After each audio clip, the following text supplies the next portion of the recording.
Ella es Vered, mi suegra. Hace 6 años y medio, en su cumpleaños 80, la llevamos de visita a la casa donde nació y se crió.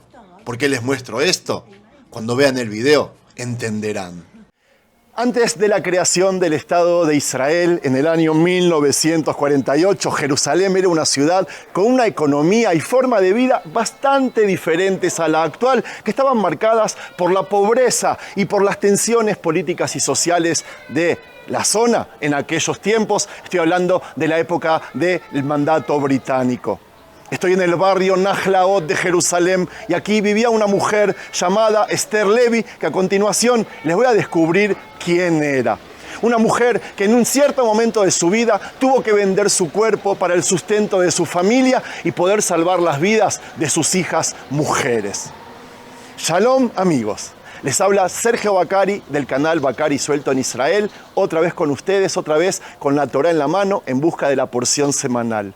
Y mientras en las sinagogas como estas de Israel y del mundo, que además de festejar la fiesta de Purim, se va a leer una porción semanal llamada Kitizá, Sensarás, yo voy a hacer un recorrido. Lo voy a empezar en el Shuk Mahanei Yehuda, que está a 200 metros de aquí, para mostrarles el color, el ruido y la música de este día en Jerusalén, para luego desviarme 1 minuto a la derecha y entrar por las callejuelas de este icónico barrio Nahlaot y contarles esta estremecedora historia. Desde ya, gracias por participar y miles de gracias a los que siguen visitando nuestra tienda virtual, en la cual van a poder conseguir Biblias como estas en hebreo, con su traducción al español, que van a salir directamente desde Ciudad Santa a vuestra casa y no importa en qué lugar del mundo están. Vamos para el mercado y empecemos ahí el video.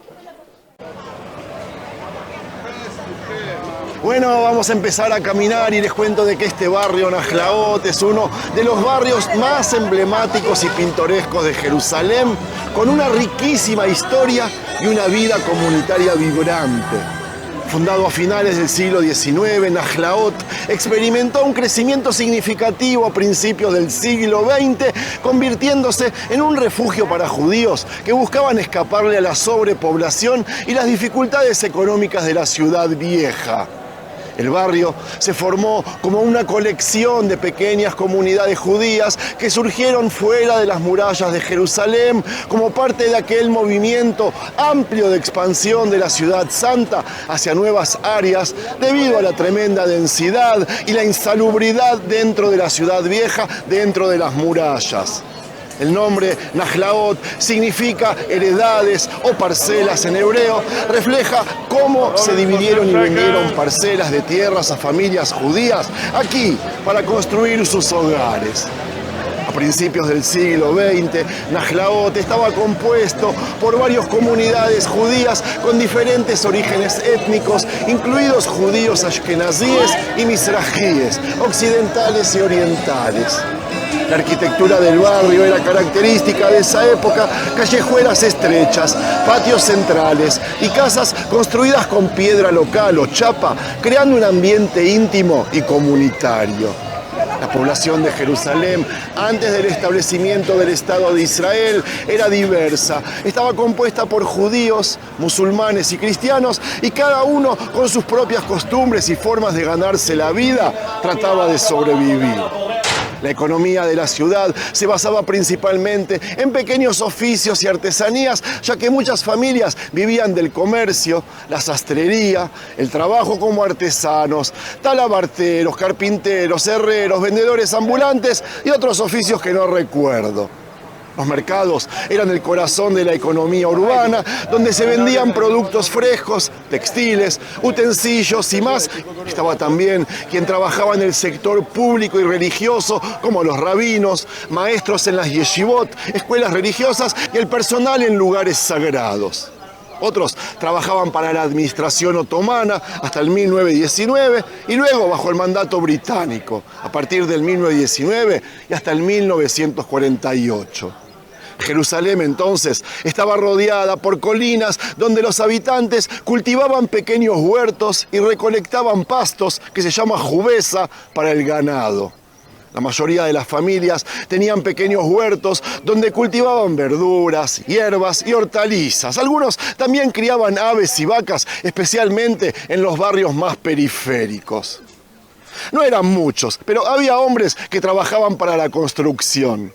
Eran tiempos difíciles y la dieta estaba basada en productos locales, la tradición y la disponibilidad estacional. Los alimentos básicos aquí en esta zona eran el pan, las legumbres, las frutas y las verduras que eran cultivadas en pequeños huertos, como les dije, o compradas en el mercado. Ellas incluían berenjenas, pepinos, tomates, cebollas, ajo, hinojo, uvas, higos y también granadas. Nunca faltó el aceite de oliva, les contaba la semana pasada, fundamental en la cocina tanto para cocinar como para aderezar o condimentar. Y por último, todos tenían huevos y leche. La carne era un lujo de pocos, se consumía en ocasiones especiales. Amigos, miren qué hermoso, pintoresco y bello barrio en el que estamos caminando. Yo creo que no sufrió ninguna transformación desde hace 100 años atrás. Así me lo imaginaba y así está. Los habitantes de Jerusalén, especialmente en tiempos de crisis, dependían mucho de la autosuficiencia, es decir, la recolección del jubesa, aquellos pastos y hierbas que era lo más común para que la comida tenga un producto más de lo básico. Esas hierbas se agregaban a los huevos o a los caldos en cada casa, en cada comida. Las mujeres eran las que solían encargarse de la tarea de traer jubes a las casas desde temprano en la mañana, en especial las niñas. Bajo el mandato británico, el sistema de ayuda a la población era limitado, pero existente. La comunidad judía, el Yishuv, como lo llamaban, tenía organizaciones como el Vad Leumi y el Keren Hayesod que apoyaban a las familias en situación precaria con fondos y con suministros. Durante tiempos difíciles, como crisis económica o bloqueos, había distribuciones de alimentos básicos como el pan y el aceite. Ellas estaban administradas por organizaciones comunitarias y religiosas y además había un amplio sistema de bonos o vales que líderes comunitarios podían emitir para productos básicos. La vida en Jerusalén estaba profundamente influenciada por la religión, como hasta ahora la comunidad judía observaba estrictamente las leyes dietéticas, el kashrut, y la vida giraba en torno al calendario religioso. El viernes por la noche y sábado, el descanso y las comidas especiales eran sagradas y las familias preparaban el pan trenzado, guisos y otros platos especiales para que después todos, absolutamente todos, acudan a la sinagoga para escuchar por lo menos una vez a la semana la porción semanal.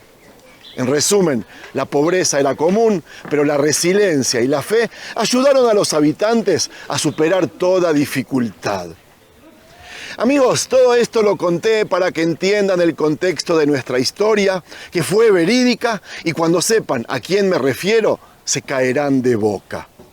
En una de las estrechas y empedradas calles de este barrio judío de Jerusalén, vivió hace más de 100 años una mujer llamada Esther Levi. Su historia quedó sepultada bajo el tiempo, pero en algunos círculos ortodoxos aún se murmura su nombre con un suspiro de compasión y asombro.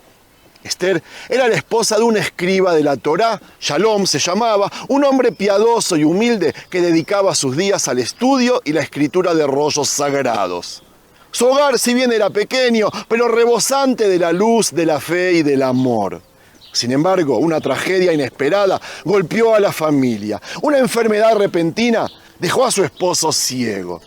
Incapaz de continuar su labor, la familia quedó sumida en la miseria. Esther intentó todo lo posible. Lavaba ropa, preparaba alimentos para otros, pedía limosna en la entrada de la ciudad vieja, pero nada bastaba. Sus hijas comenzaron a desfallecer de hambre y el cobrador de impuestos comenzó a amenazarlos con arrojarlos a la calle. En su desesperación, Esther tomó la decisión más dolorosa de su vida. En las sombras de la ciudad vieja, dentro de las murallas de Jerusalén, en el callejón de los mercaderes, había una casa de mujeres que vendían su cuerpo para sobrevivir. Allí, bajo el peso de la vergüenza y la desesperación, entregó su dignidad para salvar la dignidad de sus hijas. Cada noche, antes de entrar a aquella casa, Esther murmuraba un versículo con sus labios temblorosos. Guárdame, oh Dios, porque en ti he confiado, del Salmos 16. Pasaron los meses. Nadie sospechaba de ella, pero en su interior ella se sentía rota. Se veía a sí misma como el becerro de oro, una imagen de lo más sagrado que había sido corrompida. El rumor se corrió y le llegó a su esposo, quien decidió abandonarla. Un grupo de hombres habló con él. Eran rabinos y escribas del Bet Din, el tribunal rabínico, quienes le dijeron: Moisés nos enseñó que debemos sostener a los más débiles y aquí estamos. Tú has servido a Dios toda tu vida. No queremos que te separes.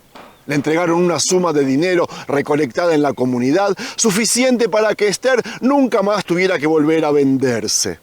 Él le dio el dinero a ella y le pidió que se vaya de la casa para siempre. De esta misma casa que estamos viendo en la calle Eilat 17 de Najlaot hace 75 años. La misma casa que les mostré al principio del video, y la historia empieza a cerrarse. Un día, mientras caminaba por la ciudad vieja, ella pasó junto a la sinagoga Jurvá y escuchó una voz susurrar desde el interior. Y Dios pasó delante de él y proclamó: Dios misericordioso y piadoso, tardo para la ira y grande en misericordia y verdad. Esther sintió un estremecimiento difícil de explicar. Dios no era solo un juez, sino también un padre compasivo. Su corazón se quebró en un llanto incontenible. Ese mismo día, un comerciante de especias, a quien ella solía comprar con lo poco que ganaba, la detuvo y le dijo: Esther, he visto tu sufrimiento, sé lo que haces para sobrevivir. Mi esposa falleció y mis hijos no tienen madre. Tú eres una madre fuerte y piadosa. Cásate conmigo y juntos levantaremos un hogar. Esther cayó de rodillas. Su exilio había terminado. Se casó con el comerciante y nunca volvió a pisar la casa de la vergüenza. Con el tiempo, abrió un refugio para mujeres en situaciones similares a la suya. Y cada noche, cuando miraba a sus hijos dormidos, agradecía en silencio la misericordia divina. Amigos, la historia de Esther nos recuerda el episodio del becerro de oro en la porción de esta semana, Ki Tisa. El pueblo de Israel, desesperado por la ausencia de Moisés, cayó en la idolatría y corrupción, pero Dios no los abandonó. A pesar de su error, Él les otorgó una segunda oportunidad con las nuevas tablas de la ley y su infinita misericordia. Esther, como el pueblo de Israel, cayó en lo más bajo por desesperación, pero también encontró redención. Su historia nos enseña que nadie está perdido para siempre. Que Dios no solo es justicia, sino también compasión, y que incluso en la mayor oscuridad hay un camino de regreso a la luz. Amigos, ahora sí, me quiero sincerar. Esther Levy tenía 4 hijas antes de casarse con el comerciante. Una de ellas es Vered, mi suegra, una mujer de 86 años. La semana pasada, mientras la traía a casa para hacer Shabbat con nosotros, ella quedó viuda hace poquito, me contó esta estremecedora historia y me pidió que, en cuando pueda, se le enseñe al mundo para santificar la memoria de su madre, la abuela de mi esposa. Yehi Zichra Shel Esther Levy Baruch. Que la memoria de Esther Levy sea bendecida. Buena semana para todos.